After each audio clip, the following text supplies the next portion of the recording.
Assalamualaikum warahmatullahi wabarakatuh. Alhamdulillahi rabbil alamin.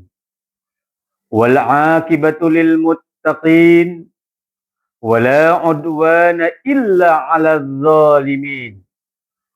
Ashhadu an la ilaha illallah wahdahu la syarika lah. Lahul mulku wa lahul hamdu yahyi wa yumit wa huwa ala kulli syai'in qadir. Wa ashhadu anna Muhammadan abduhu wa rasuluh. Allahumma salli ala Sayyidina Muhammad wa ala ali Sayyidina Muhammad. Jamaah kaum muslimin wal muslimat, para pemirsa di mana saja berada, ma'asyiral muslimin rahimakumullah. Tentu semua umat manusia, siapapun dan bagaimanapun, umat manusia selalu menginginkan hidup bahagia, semua serba tercukupi, apapun yang diinginkan dia selalu ada, materi berlimpah. Itulah hayalan semua umat manusia. Sebaliknya umat manusia terkadang lupa pada dirinya di saat Allah Subhanahu wa taala memenuhi harapan dan doanya. Dia diberikan kekayaan, kemakmuran, malah sebaliknya dia lupa. Lupa terhadap dirinya, lebih jauh dia lupa kepada Sang Khalik, kepada Allah Subhanahu wa taala. Di saat umat manusia ada dalam kekayaan, semua ada dan terpenuhi, yang ada meluapkan hawa nafsunya, lupa kepada Allah Subhanahu wa taala. Hidup dalam kemungkaran, kekejian, mabuk-mabukan, dan dia ada dalam hidup hawa nafsu. Hal ini pernah diceritakan di dalam ayat Allah Subhanahu wa taala yang terjadi pada kaum Nabiullah Lut alaihissalam. Pada tahun 1800 sebelum Masehi, terjadi di satu daerah antara pinggiran Yordania dekat kepada Palestina yang bernama daerah Sodom. Wilayah Sodom ini penuh dengan kemakmuran, hijau, maju dan pesat, semua berlimpah. Tetapi di balik kelimpahan kemajuan yang sangat luar biasa daerah Sodom ini, wilayah Sodom ini, masyarakatnya berbalik fakta, mabuk-mabukan, hidup di dalam kekejian dan kemungkaran. Apapun bentuknya kesalahan itu adalah kebenaran. Tidak pernah memikirkan apa dan bagaimana, yang ada adalah kesenangan. Yang lebih parah, apa yang dilarang, apa yang bertentangan dengan akal pemikiran, itulah hukum masyarakat Sodom. Di Sodom itu terjadilah kemaksiatan yang sangat luar biasa. Di atas kemaksiatan sampai melampaui batas, dari antara melampaui batas, terbiasa dan merupakan kenikmatan bagi dia kalau sudah berhubungan sesama jenis. Inilah kejadian pada masyarakat Sodom. Sehingga Allah Subhanahu wa taala mengutus Nabiullah Lut alaihissalam. Diutuslah Nabiullah Lut alaihissalam, saudara keponakan dari Nabiullah Ibrahim alaihissalam. Beliau berdakwah mengarahkan kepada masyarakat Sodom yang hidup bergelimangan pesta, senang, sukaria, ada dalam kemaksiatan dan ada dalam kezaliman. Nabiullah Lut alaihissalam berdakwah tidak pernah kenal letih dan tidak pernah kenal lelah. Tidak ada rasa bagaimana sungkan dan bagaimana mengarahkan, mengingatkan kepada masyarakat Sodom, jangan berbuat keji dan dosa, jangan sesekali melakukan maksiat dan kehancuran, jangan berbuat untuk melampaui batas, dan jangan pula melakukan hubungan sesama jenis. Letih dengan penuh letih. Hal ini dikisahkan oleh Allah Subhanahu wa taala dalam surah Al-A'raf ayat 80 sampai 84. Allah Subhanahu wa taala memperingatkan kepada kaum Sodom diutusnya Nabiullah Lut alaihi salam, dan Allah Subhanahu wa taala menegaskan walutan idza qala liqaumihi atattunal fahishata ma sabaqakum biha min ahadin minal alamin. Allah Subhanahu wa taala mengutus kepada Nabiullah Lut alaihi salam, dan Nabiullah Lut alaihi salam berkata kepada kaumnya, atattunal fahishah, kenapa kau datangkan, kau lakukan, kau buat kekejian? Sungguh itu merupakan perbuatan yang sangat keji. Ma sabaqakum biha min ahadin minal alamin. Ma sabaqakum biha, tidak pernah terjadi orang-orang sebelumnya. Min ahadin minal alamin, tidak pernah hal ini terjadi dan dilakukan orang-orang sebelumnya. Innakum lata'tuna rijala syahwatan min dunin nas. Kalian semua, wahai kaum Sodom, kamu lakukan hubungan sesama jenis. La ta'tuna rijala syahwatan min dunin nisa. Bukankah Allah Subhanahu wa taala sudah menyiapkan untuk kaum laki-laki itu adalah perempuan, tapi kamu lebih senang dengan penuh gairah syahwat kepada laki-laki. Kau berhubungan dengan sesama jenis. Bal antum qaumum musyrifun. Bahkan kalian semua, wahai kaum Sodom, kaum musyrifun adalah kaum orang-orang yang melampaui batas. Tidak pernah terjadi pada kaum Sodom, pada kaum-kaum sebelumnya. Tetapi hal ini terjadi di masyarakat Sodom ini, di kehidupan Sodom ini, kehancuran, kebiadaban, kezoliman, mereka apa yang bertentangan dengan akal itu merupakan adalah kebiasaan, apapun bentuknya yang haram, perampokan, kehancuran, dan lebih senang lagi mereka membuka aib. Aib pun dipertontonkan di depan orang, dan mereka bangga kalau sudah berhubungan laki-laki sesama jenis. Nabiullah Lut alaihissalam terus berupaya mengingatkan, sehingga tidak ada cara lain, hanya bekerja keras, berdoa kepada Allah Subhanahu wa taala. Nabiullah Lut alaihissalam pulang ke rumah, rasa letih. Dua putrinya bertanya, wahai bapakku, kenapa putri-putriku? Kenapa Bapak begitu letih untuk menyampaikan kepada kaum Sodom? Bukankah ada pimpinan? Sampaikan saja kepada pimpinannya untuk merubah sikap kaum Sodom. Nabiullah Lut menjawab, saya sudah upayakan dengan berbagai macam cara untuk memberikan peringatan. Saya sudah lakukan apa kemampuan saya untuk menyampaikan itu adalah zalim. Itu adalah kehancuran. Bagaimana nanti Allah Subhanahu wa taala mengadab kepada mereka. Dakwah Nabiullah Lut alaihissalam bukannya didengarkan, bukannya diperhatikan, dilirik pun kagak. Jadi jangankan didengarkan, dilirik pun kagak. Malah sebaliknya kaum Sodom ini berkata, di hadapan Nabiullah Lut alaihissalam, wa ma kana jawaba qaumihi illa an qalu akhrijuhum min qaryatikum innahum unasu yatatahharun.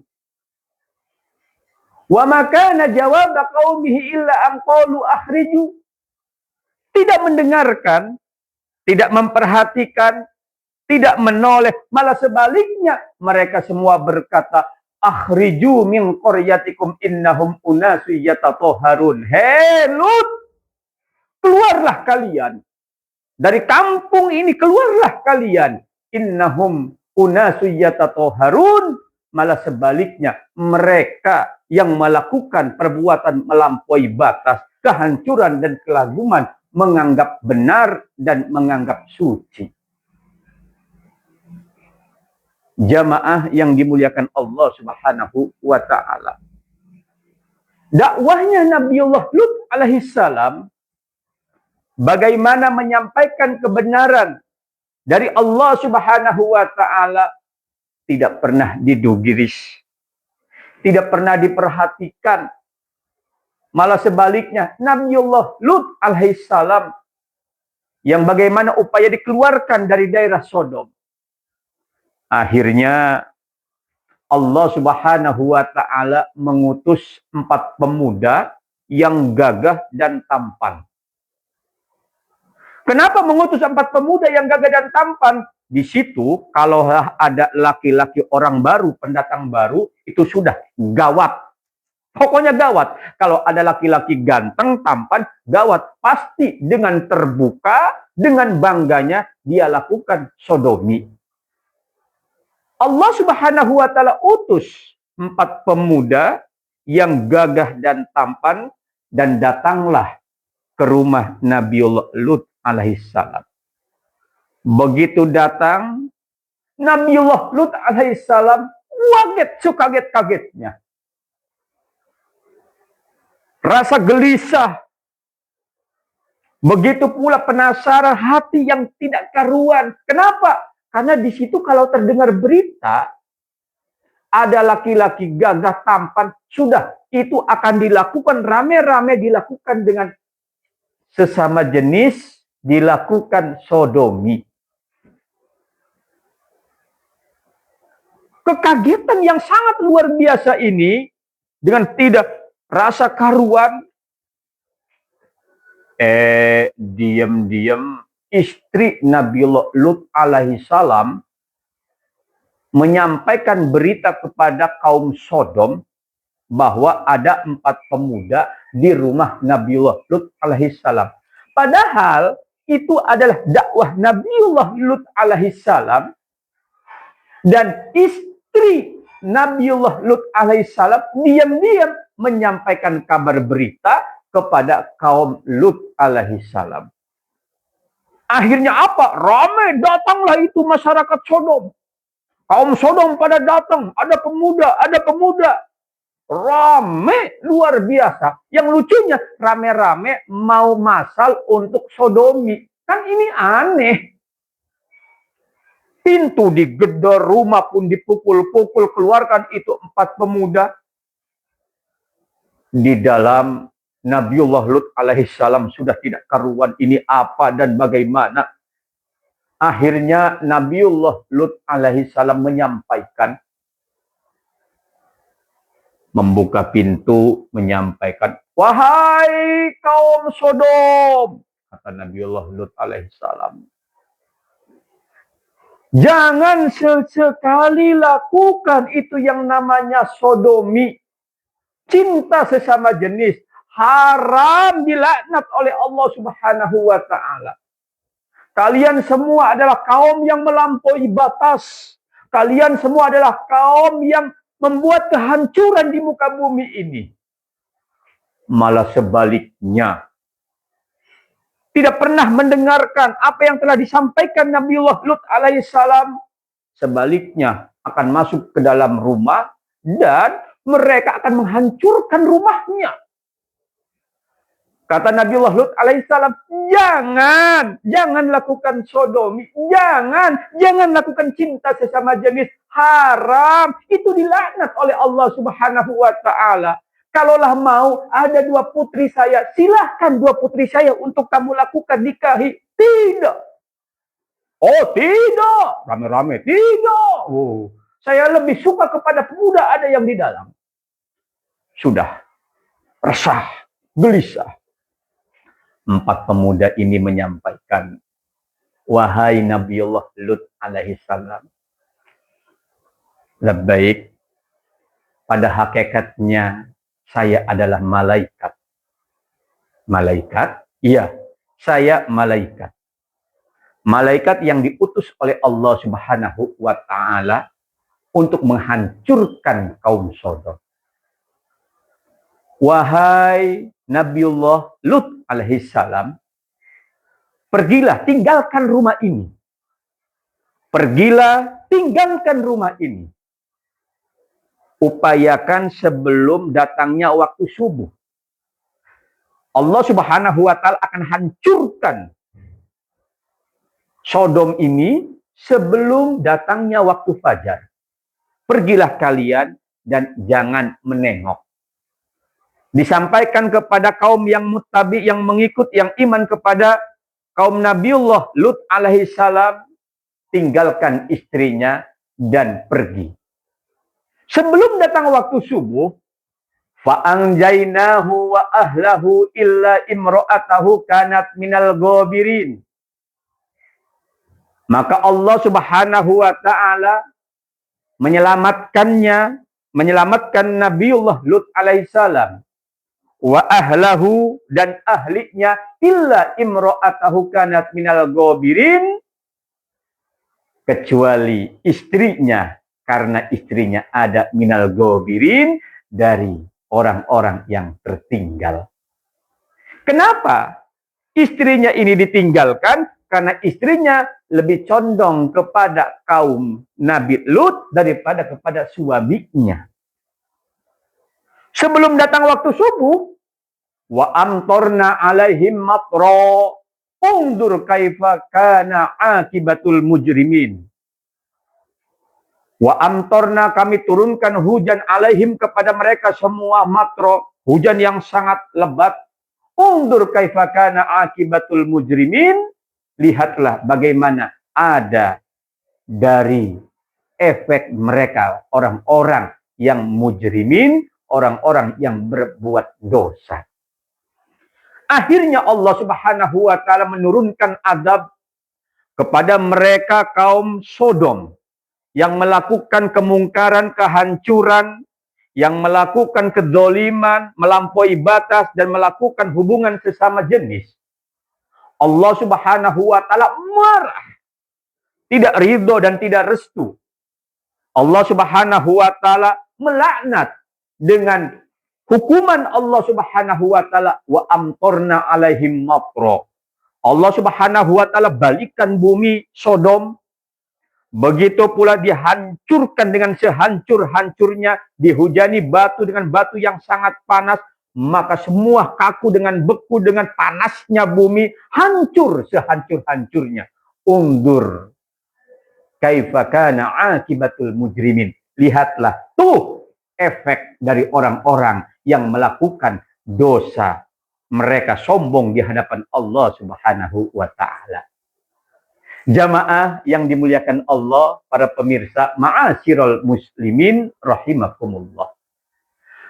Ayat ini yang terkait Allah Subhanahu wa taala mengkisahkan, menceritakan kaum Sodom yang terjadi melampaui batas ada pada kaum Nabiullah Lut alaihissalam, disebutkan 27 kali. Jadi disebutkan 27 kali dan ada dalam 9 surat. Artinya apa? Betapa seriusnya dalam kehidupan umat manusia ini, karena apa yang terjadi pada kaum Sodom ini akan terjadi di masa-masa yang akan datang sebelum dunia ini kiamat. Ya, betul. Akan terjadi pada masa-masa yang akan datang sebelum dunia ini kiamat. Maka Allah Subhanahu wa taala mengingatkan disebut 27 kali dan 9 surat. Di dalam ayat 80 sampai 84 kisah kaum Nabiullah Lut alaihissalam ini, maka kita ambil iktibar di dalam kehidupan modern saat ini. Mari kita pikirkan, renungkan bagaimana kejadiannya kaum Nabiullah Lut alaihissalam dengan kehidupan pada saat sekarang ini. Jamaah yang dimuliakan Allah, ma'asyiral muslimin rahimakumullah. Yang pertama, kaum Nabiullah Lut alaihissalam hidup di dalam kemungkaran, kehancuran, kebatilan, kezaliman, keji. Kaum Nabiullah Lut alaihissalam mereka hidup di dalam kemungkaran, melampaui batas, dan hobinya adalah bangga dengan kemaksiatan, terutama melakukan hubungan sesama jenis. Tapi anehnya, kehancuran dan melampaui batas itu dijadikan hukum kebenaran pada saat itu. Ayo kita renungkan. Kehancuran, kebinasaan, kedoliman dijadikan hukum kebenaran pada saat itu di masyarakat Sodom.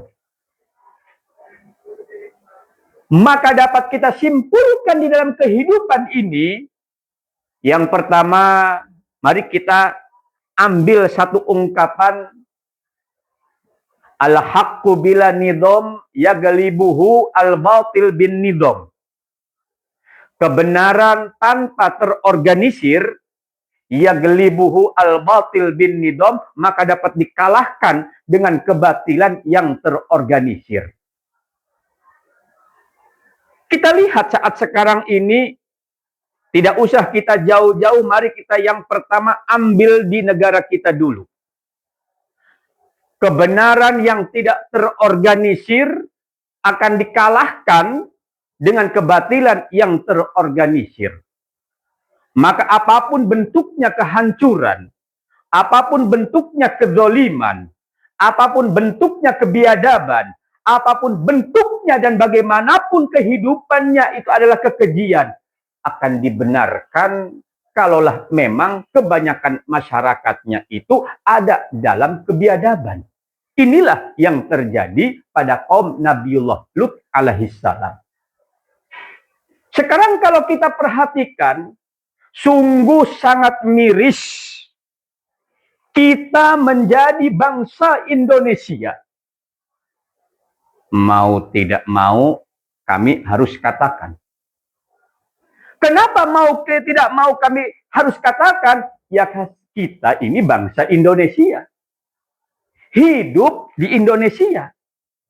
Mau tidak mau, kita harus cinta terhadap negara kita, negara Indonesia. Apapun suka dan dukanya. Nah, sekarang ini kan pemberitaan sangat banyak sekali. Yang pertama, nih, aparat negara. Rame banget sekarang ini bangga jadi warga negara asing. Nah, kalaulah kita ini jadi pemerintah, jangan cengeng. Dikit-dikit marah, dikit-dikit tersinggung. Kalau kita itu cengeng, dikit marah, dikit tersinggung, udah tidak usah jadi pemerintah, tidak usah jadi kepala daerah, tidak usah jadi menteri, tidak usah jadi kepala, tidak usah jadi presiden. Kalau dikit-dikit kesinggung. Kalaulah memang ada masyarakat kita sekarang ini jadi tentara, langsung bangga terbuka, tentara Amerika, biarin, nggak masalah. Jadi tentara Amerika, ngapain kita ambil pusing? Kalau ada sekarang ini bangga dengan jadi warga negara asing, Inggris dan negara-negara lain, rame, biarin. Itu haknya dia. Mau menghujat, mau bagaimana, itu haknya dia. Yang paling penting pada diri kita, yang paling penting pada bangsa kita, yang paling penting pada negara kita, jauh lebih penting kepada pemimpin-pemimpin kita. Mari kita introspeksi, betulkah apa yang dikatakan mereka? Nah, ini baru sebagai pemimpin. Betul tidak apa yang dikatakan mereka? Kenapa harus kita introspeksi? Ya, termasuk kita juga introspeksi. Kan kita ini kan negara ASEAN. Dulu di tahun 90-an, kita ini sudah menjadi macan Asia. Oh, rame. Menggaung. Rame. Menggaung. Jadi macan Asia. Semua masih belajar kepada negara kita. Sekarang ini di tahun 2026, negara-negara kita maju. Saya lihat di Malaysia, Masya Allah bandaranya rame. Masyarakat dari berbagai macam dunia maju Malaysia. Singapura. Singapura negara kecil. Masya Allah, Indonesia ini memiliki utang besar kepada negara Singapura. Padahal negara kecil, negara yang sangat maju. Brunei. Brunei. Brunei. Jauh meninggalkan kita. Thailand. Jauh sekarang ini pesat kemajuannya. Teknologinya. Segalanya. Bahkan pertaniannya. Maju. Indonesia. Bangsaku. Negeriku. Kalau kita pergi ke luar negeri ngomongin Indonesia malu. Kenapa? Ya karena selalu berpikirannya negatif. Apa yang kita banggakan? Ya memang betul. Miris kita jadi bangsa Indonesia. Kadang kita dibalik kebanggaannya kepada negara kita. Kita miris. Mari kita bahas satu persatu. Yang pertama, tenaga kerja Indonesia, TKI atau pula mungkin TKW. Negara mana perlindungan yang sangat luar biasa. Betapa tidak berharganya tenaga kerja kita di luar negeri. Betapa tidak diperhatikannya oleh pemerintah dan kematian serta yang lainnya tidak diperhatikan oleh pemerintah. Nasib.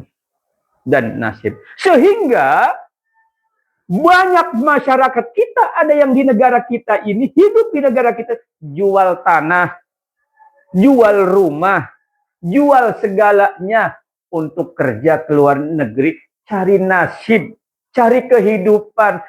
Malah sebaliknya, dia jadikan devisa pahlawan negara.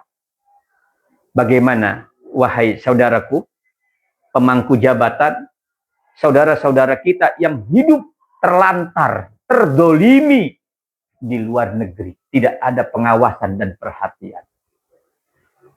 Yang sangat sekarang ini lagi miris, kan negara ini masih miskin. Udah jangan sok kaya deh. Negara ini masih miskin. Jangan tersinggung. Negara ini masih miskin. Kenapa saya katakan negara ini masih miskin? Apapun pemikirannya, ujung-ujungnya utang luar negeri.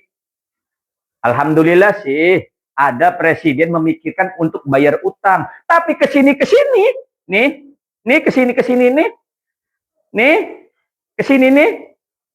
negara tidak pernah memikirkan bayar utang, malah berpikir gimana utang lagi. Lebih lucu lagi, pengen kayak negara-negara lain supaya giginya sehat. Katanya supaya giginya sehat, maka dibuatlah yang namanya MBG. Dapat utang sana, dapat utang sini, comot sana, comot sini, dinas sana ambil, dinas sini ambil, kementerian sana ambil, kementerian sini ambil, semua diambil. Gue buat MBG. Betul MBG-nya. Tapi sebetulnya, Bapak Presiden yang dimuliakan Allah, saudara-saudari, MBG itu tidak darurat-darurat banget. MBG itu tidak darurat-darurat banget. Saudara kita masih makan dan saudara kita tidak kelaparan. Uang dapat utang sana, utang sini, ambil sana, ambil sini, turun ke masyarakat. Yang diuntungkan, silakan sebutin aja deh. Sebutin aja deh siapa yang diuntungkan. Jatuh ke masyarakat. Masya Allah. Nih, lagi rame nih di Ramadan nih. Betul kagak? Lagi rame. Artinya apa? Sudah tahu itu merupakan kedoliman. Itu adalah kedoliman. Ini bisa-bisa menjadi kehancuran. Negara bisa-bisa bangkrut ini. Apa salah kami bicara seperti itu? Itu kan keyakinan saya. Ini negara bangkrut ini. Terus utang melambung, tidak ada yang didapatkan. Yang terjadi adalah korupsi massal. Yang terjadi korupsi massal.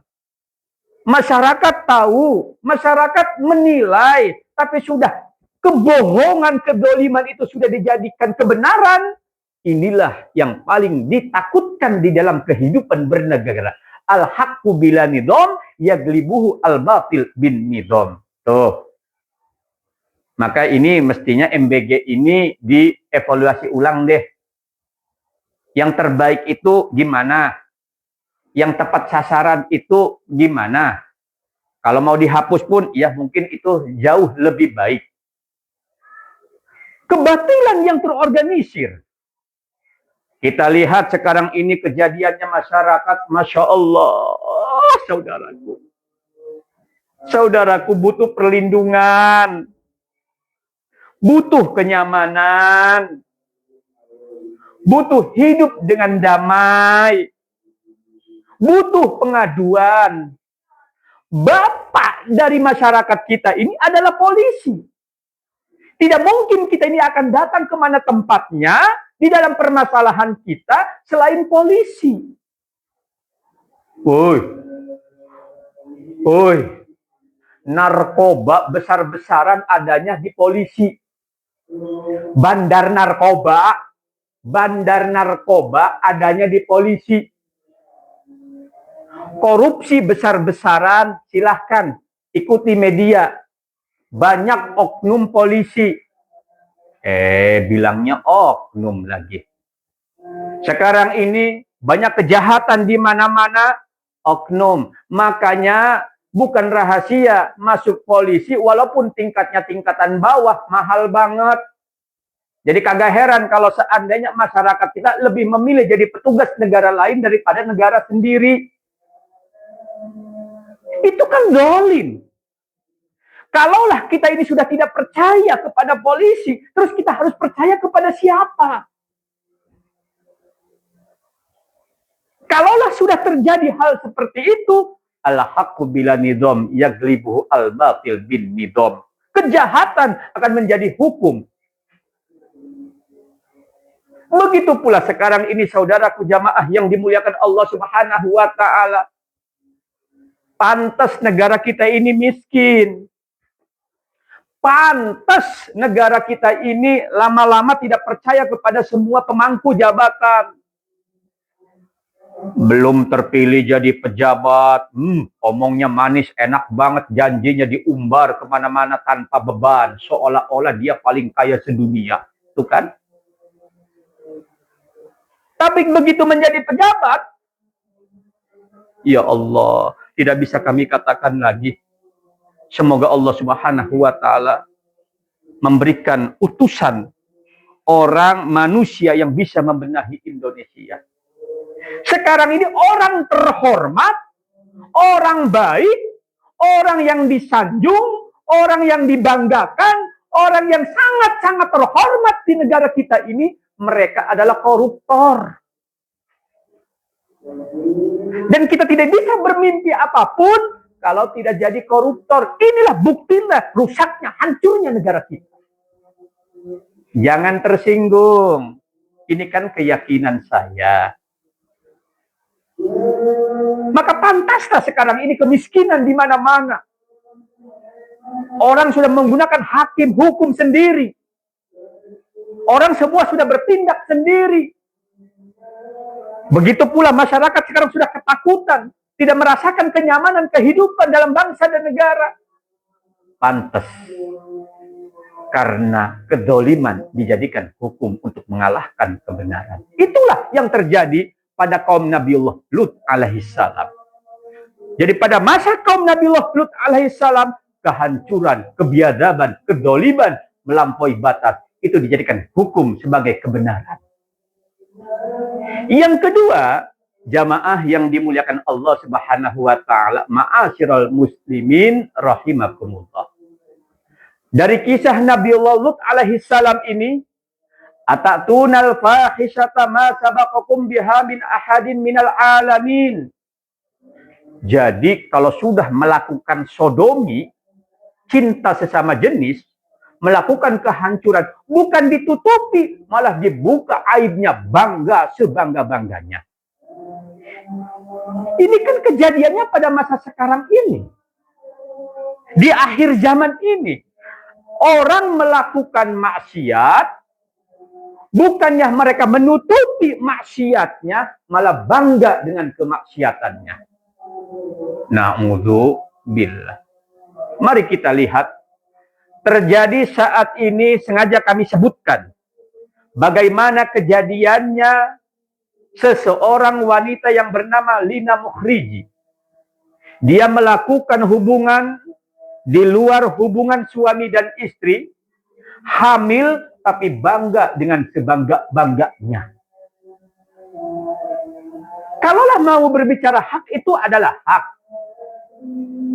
Kalau mau berbicara pribadinya, itu pribadinya. Kalau memang ditutupi, ini permasalahannya dibuka kepada masyarakat secara luas, dan masyarakat kita secara luas ini adalah masyarakat bangsa Indonesia, mayoritas adalah Muslim, dia pun adalah Islam.